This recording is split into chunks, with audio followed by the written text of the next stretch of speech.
you're seeing a lot of noise about the parallels between the euphoria that we're seeing now and the euphoria that we saw during the .com 2000 bubble. Yeah, and if people are watching on YouTube, we will flash up some of the charts that we explain here just so you can see what I've been seeing. But you're right, it's noisy out there. And it's always noisy out there. Like, there's always reasons to panic. There's always reasons to worry. But the noise is particularly consolidated at the moment around this AI story. And I feel like it really sparked when we saw the circular investments, you know, NVIDIA investing in OpenAI, OpenAI investing in Oracle, Oracle investing in NVIDIA, and so the circle continues. Yeah. People started to question this AI infrastructure story. Then we saw research from the Massachusetts Institute of Technology come out that said 95% of organizations that are using AI are getting zero return. They're seeing zero incremental value from their use of AI. And so people then started questioning, well, there's heaps of money being made in building the infrastructure, but if the end user isn't getting any value, then the valuations and the market run-up we're seeing going to be justified. Yeah, I'd love to know what they define as using AI as well. You reckon you're getting value out of it? Oh, it's more like, is that just anyone using ChatGPT? Is that what they define as using AI? Or is it people who have brought in like AI process changes and bits and pieces, you know what I mean? Well, I would say the majority of people are just using ChatGPT. Yeah. Then there's been some studies from different like investment banks and consulting groups that sort of talk about how much new revenue is going to need to be created to justify valuations. Yeah. There was a study from Bain that suggested by 2030, technology executives will need to find about $2 trillion worth of new revenue to meet, you know, the spending and the demand that they've created. Jeez. But that was all an entree to the main course. And the main course was a chart that Goldman Sachs produced titled NASDAQ Now versus Then. Okay. And they had one line, which was 1998 to 2001, the peak of the .com bubble. Yeah. And then they have a second line, 2023 to now, which they label AI bubble, ? Okay.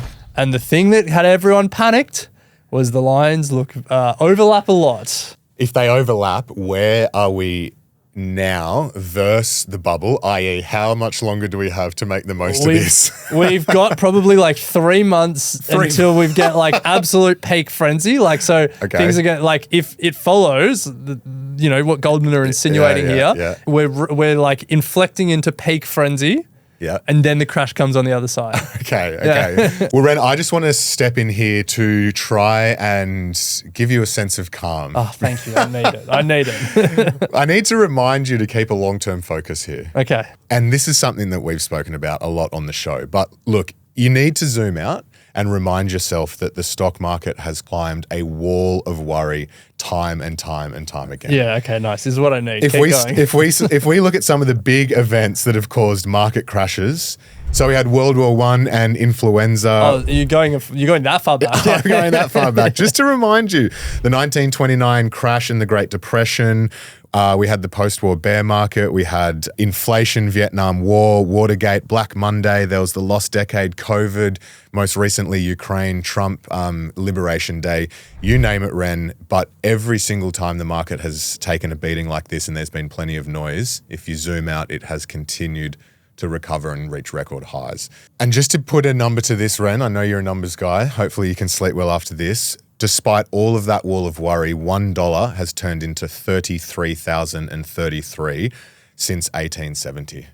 So 150 years. Over 150 years. We've faced wars, famines, you name it. That is slightly slightly reassuring, but I would say if you took $1 and invested it for 150 years, do you know what you'd be? You'd be dead. Well said. Yeah. But you're right. Look, yeah, $1 turning into 33,000 over 150 years is obviously multiple lifetimes, but still, like that story, $1 turning into 10,000 or whatever it is a story of relentless compounding despite all of the reasons for concern, despite the GFC, despite the tech crunch. But that's great.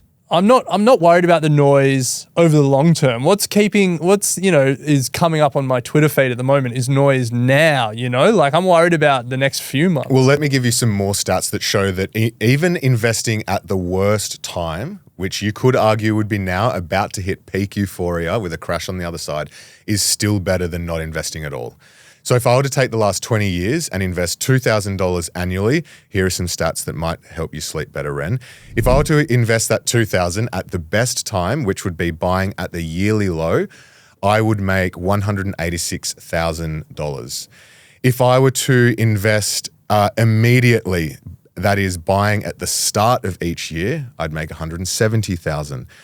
If I were to dollar cost average, and that would be investing every month for the 12 months, I'd have $166,000. But here's the thing. If I invested at the yearly high, which you could argue we're about to hit with 3 months to go, which you could argue as well is the worst time, I'd have $151,000. So the difference between the yearly high and the yearly low is really only $30,000. Yeah, and that's off an investment base of 40 grand over the 20 years, $2,000 a year for 20 years.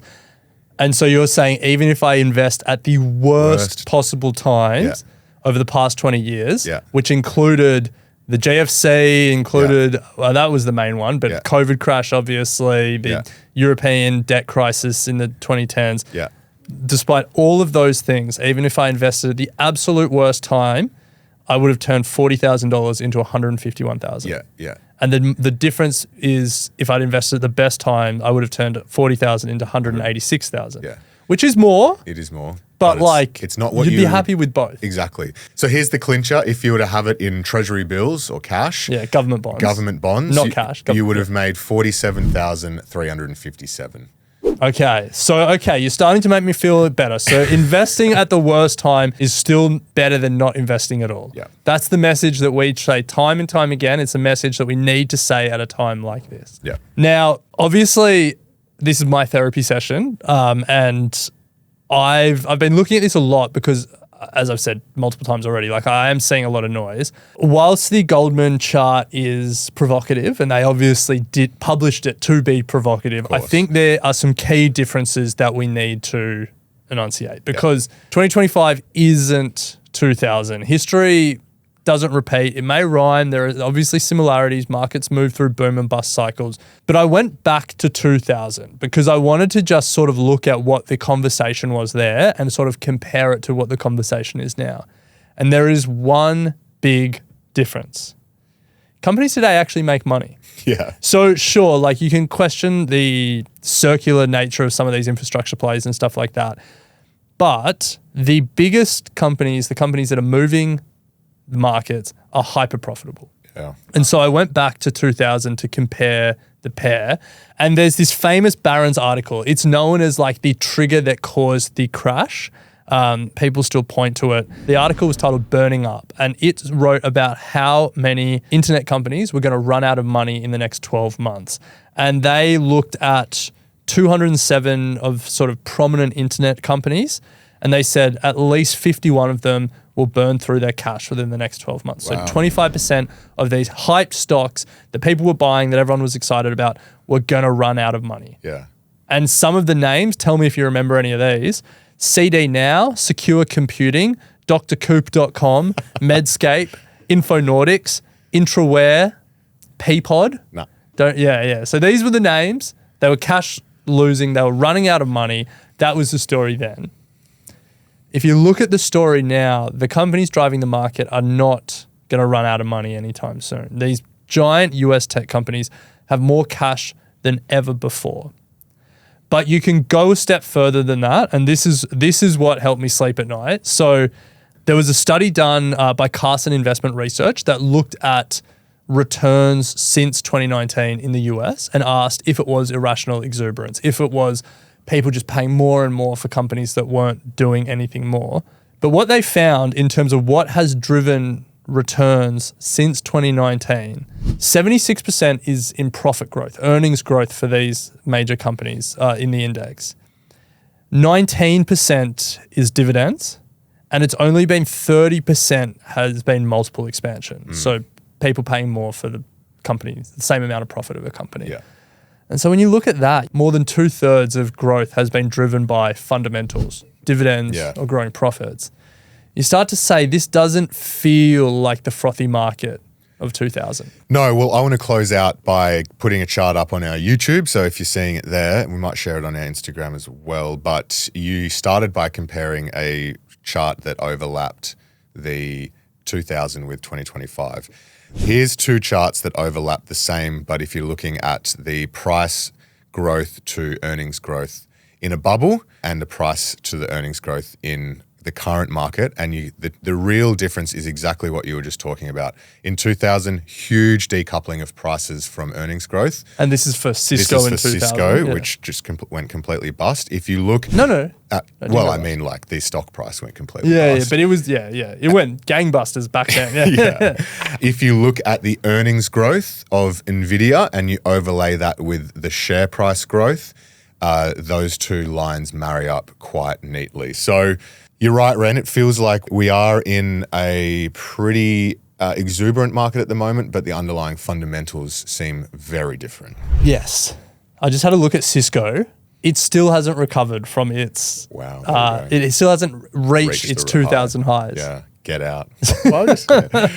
Crazy. So I guess at the end of all of this, if you are worried about it, but the long term, we know long term, it's like forget the noise.